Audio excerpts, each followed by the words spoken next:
नहीं जाएंगे। भारतीय जनता पार्टी हिंदुत्व का नारा देती है, हिंदू मुसलमान के नाम पर हमारा वोट लेके राजपाट में पहुंच जाती है और फिर उनके बच्चे कलेक्टर बनते हैं, कप्तान बनते हैं, दरोगा बनते हैं और हमारे बच्चे बेचारे चपरासी नहीं बन पाते।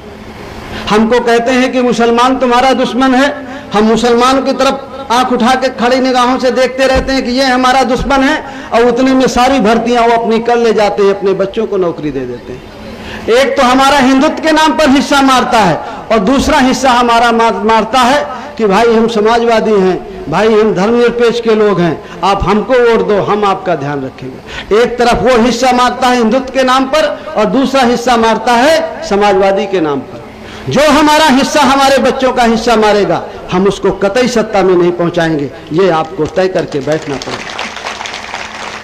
सत्ता में जाने के लिए उत्तर प्रदेश में 100 में से 30 वोट की जरूरत पड़ती है।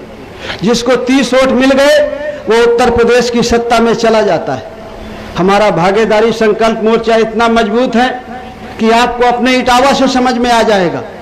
हमारे साथ आदरणीय रामकरण कश्यप जी हैं, कश्यप आपके यहाँ भी है। हमारे यहाँ भागीदारी संकल्प मोर्चा में हमारी पार्टी में भी सत्यप्रकाश राजपूत जी हैं और देवेंद्र लोधी जी हैं। लोधी आपके यहाँ भी है, आपको भी पता है।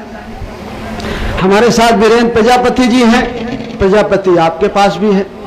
हमारे साथ रामधनी बिन जी हैं और हम खुद हैं। जो इस एरिया का जो वोट है, अगर हम कश्यप को जोड़ दें, पाल को जोड़ दें, राजपूत को जोड़ दें, नाई को जोड़ दें, धोबी को जोड़ दें, निषाद को जोड़ दें, ये जो छोटी छोटी जातियां जिनका उत्पीड़न होता है, काछी को जोड़ दें, तो ये इतना वोट होता है कि जो सत्ता में जाने वाले हैं उनसे 2 गुना वोट हो जाता है।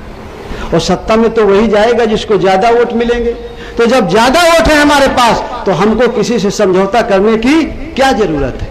किसी पार्टी से हमें समझौता करने की क्या जरूरत है?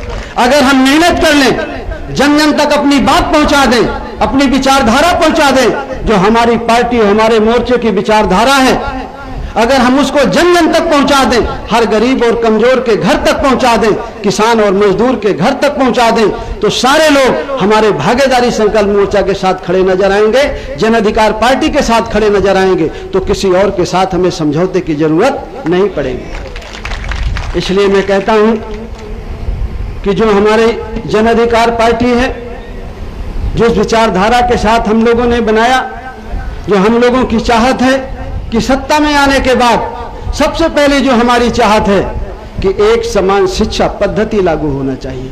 चाहे वो गरीब का बेटा हो, चाहे अमीर का बेटा हो।